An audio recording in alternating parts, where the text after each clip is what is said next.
আসসালামু আলাইকুম। Chart canvas চ্যানেলে সবাইকে স্বাগতম। আশা করি সবাই ভালো আছেন। আজকের ভিডিওতে আমরা ইএইচএল বা স্টার্ন হাউজিং এই স্টকটার 2023-24 অর্থ বছরের অ্যানুয়াল রিপোর্টের ডেটা অ্যানালাইসিস করার চেষ্টা করব। তো ভিডিও শুরু করার আগে একটা ডিসক্লেমার দিয়ে নিচ্ছি। এই ভিডিওটা এডুকেশনাল পারপাসে তৈরি করা একটা ভিডিও। এই ভিডিওতে আমি কোনো স্টক বাই বা সেল করার জন্য কোনো ধরনের কোনো পরামর্শ দিচ্ছি না। এই ভিডিও দেখে কেউ কোনো ধরনের ইনভেস্টমেন্ট ডিসিশন নেবেন না। মনে রাখবেন পুঁজিবাজার ঝুঁকিপূর্ণ, জেনে ও বুঝে বিনিয়োগ করতে হবে আপনাকে। তো কথা না বাড়িয়ে আমরা আমাদের ভিডিওতে চলে আসি। তো আমরা আজকে যে স্টকটা অ্যানালাইসিস করব এই স্টকটার টিকার ইএইচএল এবং এই স্টকটার বা এই টিকারটার কোম্পানির নেম ইস্টার্ন হাউজিং লিমিটেড। তো এটা প্রতিষ্ঠিত হয়েছিল 1964 সালে। আর এটা সার্ভিসেস অ্যান্ড রিয়েল এস্টেট সেক্টরে লিস্টেড একটা স্টক এবং এটা এ ক্যাটাগরির একটা স্টক। সো এই স্টকটার যদি শেয়ার হোল্ডিং প্যাটার্নসটা আমরা দেখি, এটার স্পন্সর বা ডিরেক্টর হোল্ডিং 50.36%, আর গভর্নমেন্টে কোনো হোল্ডিংস নাই, institute 23.27%, foreign holdings 0.01%, public holdings 26.36%। তো আমরা যদি ক্যাপিটাল মার্কেটের মেট্রিক্সগুলো একটু দেখে নিই, ফ্রি ফ্লোট 49.64% শেয়ার আছে। এর অথরাইজড ক্যাপ 200 কোটি টাকা, পেইড আপ ক্যাপ 93 কোটি টাকা, মার্কেট ক্যাপ 627 কোটি টাকা এবং এর বাজারে 9,30,00,000 শেয়ার আউটফ্লো আছে এবং এর বাজারে 9,30,00,000 শেয়ার সার্কুলেটেড আছে। তো আমরা যদি এখানে 52 উইকস এর প্রাইস রেঞ্জটা দেখি, তো এই স্টকটা 52 উইক প্রাইস রেঞ্জের মধ্যে বর্তমানে এই রেঞ্জে আছে। দ্যাট মিনস তার মাঝামাঝি লেভেলের একটু নিচের দিকে সে আছে। তো আমরা বিজনেস বেসিক কিছু বিজনেস মেট্রিক্স যদি দেখি, সো এই কোম্পানিটাতে এমপ্লয়িজ আছে 551 জন, আনঅডিটেড পি 9.84, অডিটেড পি 11.08, আর এনএভি 83.62 টাকা, আর NAV to price 0.8x। That means এই স্টকটা তার এনএভির 0.8x দামে ট্রেড হচ্ছে। সো এই স্টকটার এনএভি 83 টাকা আর এটা বর্তমানে 67 টাকায় ট্রেড হচ্ছে। তো এই স্টকটার যদি 52 উইক্স লো দেখি আমরা, 47 টাকা 30 পয়সা, 52 উইক্স হাই 101 টাকা 10 পয়সা, আর ইপিএস ছিল 6 টাকা, পি রেশিও 9.84, এনএভি 83.62, আর NAV to price 0.8x। So এই ভিডিওতে আমরা জুন 24 এই ডেটাটার অ্যানালাইসিস করার চেষ্টা করব। এই যে ইয়ার এন্ডটা হয়েছে এই ডেটাটার অ্যানালাইসিস করার চেষ্টা করব। তো আমরা শুরুতেই ব্যালেন্স শিট ডেটাতে আসি। ব্যালেন্স শিটে আমরা দেখতে পাচ্ছি যে এই স্টকটার টোটাল অ্যাসেট আছে 2,377 কোটি টাকা, টোটাল কারেন্ট অ্যাসেট 1,906 কোটি টাকার, টোটাল লায়াবিলিটিস 1,596 কোটি টাকার, টোটাল কারেন্ট লায়াবিলিটিস 1,582 কোটি টাকা। তো এই স্টকটার কোনো ডেট নাই, এটা একটা ভালো দিক। এবং এই স্টকটার ইকুইটি 780 কোটি টাকা। সো আমরা যদি এর পিপি দেখি, সো এই স্টকটা যেহেতু একটা হাউজিং বিজনেস, সো এদের পিপি তে একটু বেশি থাকবে, এটাই স্বাভাবিক। সো এদের পিপি দেখতে পাচ্ছি 469 কোটি টাকা, আর ইনভেন্টরি 1,400 কোটি টাকা, রিটেন্ড আর্নিংস 299 কোটি টাকা, টোটাল রিসিভেবলস 9 কোটি টাকা, আর এদের টোটাল লায়াবিলিটিস অ্যান্ড ইকুইটিজ আছে 2,377 কোটি টাকার, আর এদের current ratio 1.2x। That means এদের যেই টোটাল কারেন্ট লায়াবিলিটিস আছে এর 1.2x তাদের কারেন্ট অ্যাসেট। সো এই হিসাবে আসলে এই কোম্পানিটার কারেন্ট লায়াবিলিটিসটা একটু বেশি, বাট গুড থিং ইজ তাদের আসলে কোনো লোন নাই, সো এটা একটা ভালো দিক, বাট তাদের কারেন্ট লায়াবিলিটিসটা একটু বেশি মনে হচ্ছে। তো আমরা যদি অ্যাসেটের গ্রাফটা দেখি, সো অ্যাসেট দেখতে পাচ্ছি যে এই স্টকটা বা এই কোম্পানিটার অ্যাসেট আসলে অলমোস্ট একটা জায়গায় পড়ে আছে 2016 সাল থেকে ধরে। আর এটার যদি আমরা টোটাল লায়াবিলিটিস দেখি, লায়াবিলিটিসটাও একই জায়গায়, আর ইকুইটিটা খুবই সামান্য একটু বেড়েছে। সো এই দুইটার তুলনায় ইকুইটির একটা গ্রোথ আমরা মোটামুটি দেখতে পাচ্ছি। তো এবার আমরা আর্নিংসের ডেটাটা একটু দেখবো। আর্নিংসের ডেটায় দেখতে পাচ্ছি রেভিনিউ ছিল 275 কোটি টাকা, অপারেটিং প্রফিট 49 কোটি টাকা, আর নেট প্রফিট 56 কোটি টাকা। সো এই কোম্পানিটার যদি 5 বছরের রেভিনিউ সিএজিআর দেখি, সো রেভিনিউটা 5 বছরে তার রেভিনিউ কমেছে আসলে 5 বছর আগের তুলনায়। আর 10 বছরের রেভিনিউ সিএজিআর যদি দেখি, সো লাস্ট 10 ইয়ার্সে 0.49% করে ইয়ার অন ইয়ার গ্রোথ আছে এই স্টকটার রেভিনিউতে। আর 5 বছরের নেট প্রফিট সিএজিআর 10.29%। সো এই স্টকটার কিন্তু রেভিনিউর গ্রোথটা একটু নেগেটিভ থাকলেও তারা কিন্তু নেট প্রফিটের সিএজিআরটা মোটামুটি ভালো রেখেছে। 2 ডিজিট একটা নেট প্রফিটের সিএজিআর আছে। দ্যাট মিনস আসলে প্রতি বছর বছর সে গড়ে 10% করে বেড়েছে। তো এটা কিন্তু মোটামুটি একটা ভালো দিক যে এই কোম্পানিটার রেভিনিউ না বাড়লেও তারা নেট প্রফিটটা টাইম টু টাইম ইনক্রিজ করতে পারছে। সো এটা কিন্তু তার ম্যানেজমেন্টের একটা ভালো দিক পরিচয় দিচ্ছে। একই সাথে নেট প্রফিট 10 বছরের সিএজিআর যদি দেখি 11.53%, সো এটাও মোটামুটি ভালো আছে। আর আমরা যদি এই কোম্পানিটার অপারেটিং প্রফিট মার্জিন দেখি, সেটা 17.96%, আর নেট প্রফিট মার্জিন 20.50%। সো এটাও মোটামুটি ভালো যে তাদের আসলে 20% নেট প্রফিট মার্জিন আছে, এবং অপারেটিং প্রফিট মার্জিন থেকে নেট প্রফিট মার্জিন বেশি। দ্যাট মিনস আসলে এইখানে হয়তো তার কিছু ফাইন্যান্সিয়াল ইনকাম আছে। তো এবার যদি আমরা আর্নিংস পার শেয়ার দেখি, এই স্টকটার আর্নিংস পার শেয়ার মোটামুটি বাড়ছিল, একটা আপওয়ার্ড একটা ট্রেন্ড দেখতে পাচ্ছিলাম আমরা। বাট লাস্ট ইয়ারে এসে এই স্টকটার বা এই কোম্পানিটার আসলে ইপিএসটা একটু কমে গিয়েছে। তো যেটা হয়তো ইনফ্লেশনের একটা হিট হয়তো মনে হচ্ছে। তো আমরা যদি এদের revenue versus cost of goods sold দেখি, সো এদের কিন্তু রেভিনিউ যেই হারে মাঝখানে বাড়লো, তাদের কস্ট অফ গুডস সোল্ডও সেম ভাবে বেড়েছে। দেন 2 বছর, কোভিডের 2 বছর, জুন 2020 2022, সো কোভিডের 2 বছর এদের রেভিনিউ অনেকটা কমে গিয়েছে। বাট এদের রেভিনিউ ভার্সাস যেই cost of goods sold, so এটার কিন্তু তাদের রেশিওটা সেম। দ্যাট মিনস তারা আসলে কস্ট অফ গুডস সোল্ডটা খুব বেশি অপটিমাইজ করতে পারতেছে না।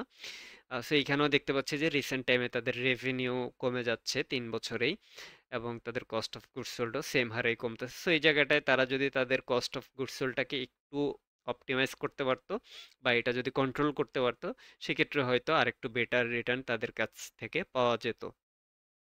আমরা যদি তাদের নেট প্রফিট মার্জিনটা দেখি, সো নেট প্রফিট মার্জিন আমরা দেখতে পাচ্ছি 2015 সালে তাদের 10%-এর নিচে ছিল। বাট তাদের এইখানে একটা ভালো দিক যে তারা নেট প্রফিট মার্জিনটা টাইম টু টাইম বাড়াতে পারছে। সো লাস্ট ইয়ারে কিছুটা কমে গিয়েছে, সো এটা বোঝা যাচ্ছে যে এটা আসলে এক বছরেরটা খুব একটা সমস্যা হওয়ার কথা না। বাট এই যে তারা ওভারঅল নেট প্রফিট মার্জিনটা বাড়াতে বাড়াতে 20% প্লাসে নিয়ে এসেছে, তো এটা মোটামুটি একটা ভালো দিক বলা যায়। আর আমরা যদি এবার কিছু রেশিও দেখি, তো অ্যাসেট টু টার্নওভার রেশিও, তো তাদের যেই অ্যাসেট আছে এর টার্নওভার হিসেবে তারা আসলে 0.1x, তো এইটা কিন্তু একটু কম আসলে। তো এই কোম্পানিটার কাছ থেকে আরেকটু বেটার টার্নওভার আসলে হয়তো ভালো হতো, যদিও তারা আসলে বেশ কিছু তাদের বেশ কিছু প্লট বা কিছু প্রজেক্ট আছে যেগুলো হয়তো তারা সামনে সেল করবে বা করতেছে। বাট স্টিল এই জায়গাটা হয়তো আরেকটু বেটার হলে ভালো হতো, কারণ আসলে আমরা লাস্ট 2-3 বছরে হাউজিং সেক্টরে আমরা দেখেছি যে মানুষ কিন্তু অনেক জমি কেনা বলি আর ফ্ল্যাট কেনা বলি, গত 2-3 বছরে কিন্তু অনেক সেটা ছিল। এখন হয়তো সামনের দিকে কিছুটা কমতে পারে। তো এই হিসাবে তাদের অ্যাসেট টার্নওভার রেশিও কিন্তু ওভারঅল ওভার দ্য টাইম কিন্তু একই রেঞ্জের মধ্যে আছে। তো এই জায়গাটায় তারা হয়তো আরেকটু ইমপ্রুভ করতে পারতো। ইনভেন্টরি টার্নওভার রেশিও এটা তাদের জন্য প্রযোজ্য না। আর receivable turnover ratio, so receivable turnover ratio এইটাও আসলে তাদের ক্ষেত্রে দেখা যাচ্ছে যে রিসিভেবল টার্নওভার রেশিওটা 27.9x। আর ডেট রেশিও তাদের যেহেতু কোনো লোন নাই, সেক্ষেত্রে এটা zero. Debt to equity ratio এটাও জিরো।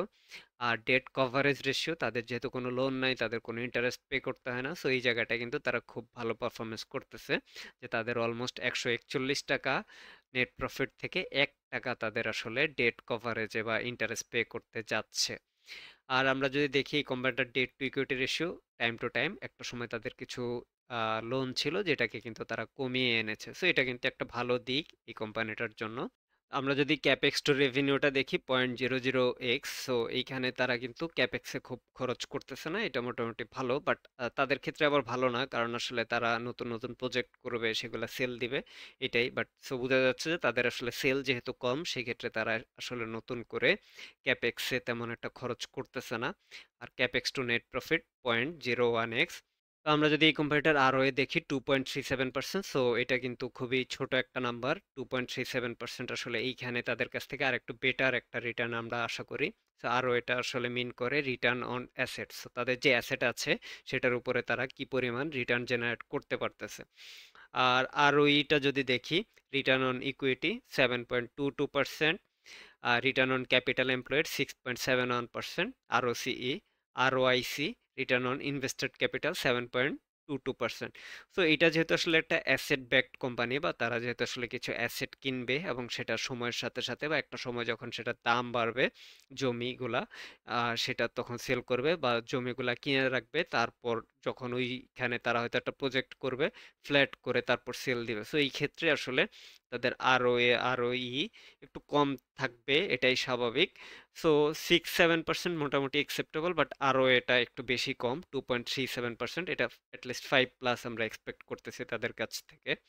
তো এখানে যদি আসলে অ্যাসেট টার্নওভার রেশিওটা দেখি, অ্যাসেট টার্নওভার রেশিও অলরেডি যেটা বলেছি যে এই জায়গাটা হয়তো আর একটু ভালো হলে ভালো হতো। আর আরওই, সো এইখানে দেখা যাচ্ছে যে রিসেন্ট টাইমে তারা 10%-এর কাছাকাছি আসতে মোটামুটি একটা ট্রাই করেছিল, বাট এই বছর তাদের যেই রিটার্ন সেটা কমে গিয়েছে। তো এটা যেহেতু একটা অ্যাসেট ব্যাকড কোম্পানি, সো সেক্ষেত্রে হয়তো তাদের এজন্যই হয়তো আরও এটা একটু কম, বাট তারপর আর একটু ভালো হলে আসলে মন্দ হয় না। তো এই পর্যায়ে আমরা তাদের ক্যাশ ফ্লোটা যদি দেখি, সো এই কোম্পানিটার তাদের ফ্রি ক্যাশ ফ্লো লাস্ট ইয়ারে সেটা ছিল নেগেটিভ। আর তাদের ডিভিডেন্ড তারা পে করেছে 23 কোটি টাকার মতো। আর এখানে যদি আমরা দেখি free cash flow per share, so এটা নেগেটিভ। আসলে ফ্রি ক্যাশ ফ্লো মাল্টিপল যেটা আসলে নেগেটিভ, সো এটা আসলে প্রযোজ্য না। আর ডিভিডেন্ড পে আউট রেশিও সে 41.39% dividend payout ratio maintain করতেছে। Free cash flow payout ratio 23.83 negative. আর 5 বছরের ডিভিডেন্ড সিএজিআর, 5 বছরে আসলে তার 5 বছর আগের যে ডিভিডেন্ডটা, সো দুইটা কিন্তু সেম। সো 5 বছরের সিএজিআর খুব বেড়েছে এটা বলা যাচ্ছে না। আর 10 বছরের ডিভিডেন্ড সিএজিআর 10 বছরে যদি বলি 7.58% করে বেড়েছে। তো এই জায়গাটায় আরেকটু বেটার ডিভিডেন্ড পেলে ভালো হতো, কারণ আসলে যেহেতু অ্যাসেট ব্যাকড কোম্পানি, গত 10 বছরে কিন্তু অ্যাসেটের প্রাইস অনেকটাই বেড়েছে যেটা আমরা দেখেছি। তো এই জায়গাটা কিন্তু তার কাছ থেকে রিটার্নটাও আর একটু বেটার আশা করাই যেতে পারে। তো 10 বছরে free cash flow generating, so এইখানেও আসলে তার দুইটা জায়গায় মাইনাস। আর ডিভিডেন্ড পেড যদি দেখি, সো জুন 2019-এ যে ডিভিডেন্ড পে করেছিল, এই বছর সে সেম পরিমাণ ডিভিডেন্ড পে করেছে। আর ডিভিডেন্ড পে আউট রেশিও তার একটা সময় খুব ভালো dividend payout ratio maintain করতো, তারপর কোভিড পরিবর্তে তাদের ডিভিডেন্ড পে আউট রেশিওটা কমে গিয়েছে, এখন আবার একটু বাড়ার ট্রাই করতেছে, দেখা যাক সামনে সেটা কি করে। আর ফ্রি ক্যাশ ফ্লো বনাম তাদের ডিভিডেন্ড পেইডটা যদি দেখি, সো তারা কিন্তু মোটামুটি ভালো ফ্রি ক্যাশ জেনারেট করতে পারতেছে, বাট ওই তুলনায় কিন্তু তারা ডিভিডেন্ড পে করে নাই আগের বছরগুলোতে। তো এই জায়গাটা ইনভেস্টররা হয়তো তাদের কাছ থেকে আরেকটু বেটার রিটার্ন বা আরেকটু কোঅপারেশন আশা করতেই পারে, যেহেতু তাদের একটা ভালো ফ্রি ক্যাশ ফ্লো আছে। এবং তাদের ডিভিডেন্ড পে আউট রেশিওটাও যদি আমরা দেখি, so dividend payout ratio আসলে 64 এই জায়গায় যদি আমরা দেখি, তো তারা চাইলেই কিন্তু মোটামুটি আর একটু better dividend payout ratio maintain করতে পারে। আশা করব সামনের দিকে তারা এটা মেনটেন করবে। এই পর্যায়ে আমরা তাদের কিছু ভ্যালুয়েশন দেখব। ভ্যালুয়েশনে প্রথমে যদি রিলেটিভ ভ্যালুয়েশন মডেলে আসি, তো আমাদের মার্কেটে আসলে ইএইচএল এর সাথে বা হাউজিং বিজনেস করে এরকম আর কোনো কোম্পানি লিস্টেড নাই। সেই হিসাবে আমরা আসলে এটাকে রিলেটিভ ভ্যালুয়েশন মডেলে এটার ভ্যালুয়েশন করতে পারতেছি না। সো এই পর্যায়ে আমরা দেখব ডিভিডেন্ড ডিসকাউন্ট মডেলে। এই কোম্পানিটা তার ডিভিডেন্ড পে আউট রেশিও আমরা অলরেডি দেখেছি যেই পরিমাণ মেনটেন করতেছে। আর তার অ্যাভারেজ গ্রোথ রেট ডিভিডেন্ড পেইডের মধ্যে যেটা ছিল 10% অ্যাভারেজ করে সে প্রতি বছর ডিভিডেন্ড আগের বছরের চাইতে বেশি পে করে আসতেছে। আর এইখানে আমরা ভ্যালুয়েশনের জন্য ডিসকাউন্ট রেট ধরেছি 12.79%, যেটা 20 ইয়ার্স বন্ডের ইল্ড। আর তার আউটস্ট্যান্ডিং শেয়ার আছে 9,30,00,000-এর মতো। আমরা যদি এইখানে যেহেতু তার অ্যাভারেজ গ্রোথ রেট 10%, আমরা ধরতেছি যে সামনের দিকে তার গ্রোথ হবে 7%। আর সামনে নেক্সট 10 ইয়ার্স আমরা অ্যাভারেজ ধরে নিচ্ছি একবারেই। সো 7% যদি ধরি সেক্ষেত্রে এই স্টকটা 31% ওভার ভ্যালুড আছে। সো আমরা যদি এটাকে 8 করি, 8 করলে দেখতে পাচ্ছি 16% ওভার ভ্যালুড আছে। তো আমরা আসলে এটাকে 8ই রাখি, গ্রোথ রেটটা আর বাড়াবো না, 8% আমরা ধরে রাখতেছি। এ পর্যায়ে আমরা এই স্টকটার ডিসকাউন্টেড ক্যাশ ফ্লো অ্যানালাইসিস মডেলে ভ্যালুয়েশন দেখব। এই কোম্পানিটা আসলে লাস্ট ইয়ারে যেহেতু ফ্রি ক্যাশ ফ্লো নেগেটিভ ছিল, তো আমরা আসলে ডিসিএফ মডেলে এটার ভ্যালুয়েশন করতে পারবো না। আমরা এখন তাদের রিসিডুয়াল ইনকাম মডেলে তাদের ভ্যালুয়েশনটা দেখব। তো আমরা যদি ইএইচএল এর টোটাল ইকুইটি অ্যাভারেজ গ্রোথটা দেখি লাস্ট 10 ইয়ার্সে, সো আমরা দেখতে পাচ্ছি যে তারা অ্যাভারেজ গ্রোথ ছিল 3.47%, আর তাদের নেট প্রফিটের গ্রোথ ছিল 13.96%। আর আমরা এইখানে আসলে গ্রোথ রেট ধরেছি ইকোনমিক্যাল, যেটা ওয়ার্ল্ড ব্যাংক আসলে প্রেডিক্ট করেছে যে বাংলাদেশের সামনে জিডিপি গ্রোথ রেট হবে 4%, সো আমরা একটু কনজারভেটিভ থেকে 2.5% ধরেছি এখানে। আর ডিসকাউন্ট রেট আমরা ধরেছি 12.79%, যেটা আসলে 20 ইয়ার্স বন্ডের ইল্ড। তো এইখানে আমরা আসলে গ্রোথ রেট 13.96%, আমরা এটাকে ধরবো যে নেক্সট 10 ইয়ার্স তার নেট প্রফিটের গ্রোথ হবে 10% করেই ধরি। তো আমরা এটাকে 10% ধরলাম।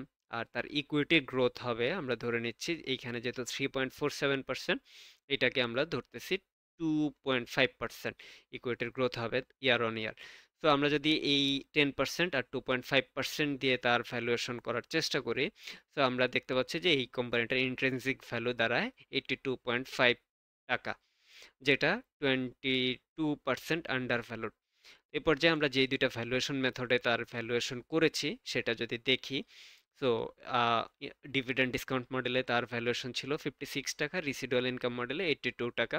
সেটা যদি অ্যাভারেজ করি, যেটা দাঁড়ায় 69.43 টাকা, যেটা 3% আন্ডার ভ্যালুড অবস্থায় আছে। তো আমরা যদি আসলে রিসিডুয়াল ইনকাম মডেলে তার নেট প্রফিটের গ্রোথটা আমরা 10% ধরেছি, বাট এটাকে যদি আমরা 8.5% অথবা 9%, আচ্ছা 9ই ধরি, তো এখানে আমরা যদি 9% ধরি সেক্ষেত্রে আসলে তার ভ্যালুয়েশন আরেকটু কমে আসে 14%। তো সেই হিসাবে আসলে সে অলমোস্ট ফেয়ার ভ্যালুতেই আছে বা ফেয়ার ভ্যালুতেই ট্রেড হচ্ছে। সো এই ছিল আমাদের আজকের ভিডিও। ভিডিওটি কেমন লেগেছে সবাই অবশ্যই কমেন্টে জানাবেন। আর যারা যারা আমাদের চ্যানেলে এখনো সাবস্ক্রাইব করেন নাই, প্লিজ সাবস্ক্রাইব দ্য চ্যানেল। আর যারা অলরেডি সাবস্ক্রাইব করে ফেলেছেন তারা কমেন্টে জানাবেন নেক্সট কোন স্টকের বা কী ধরনের ভিডিও আপনারা আমাদের কাছ থেকে দেখতে চান। ধন্যবাদ সবাইকে। আসসালামু আলাইকুম।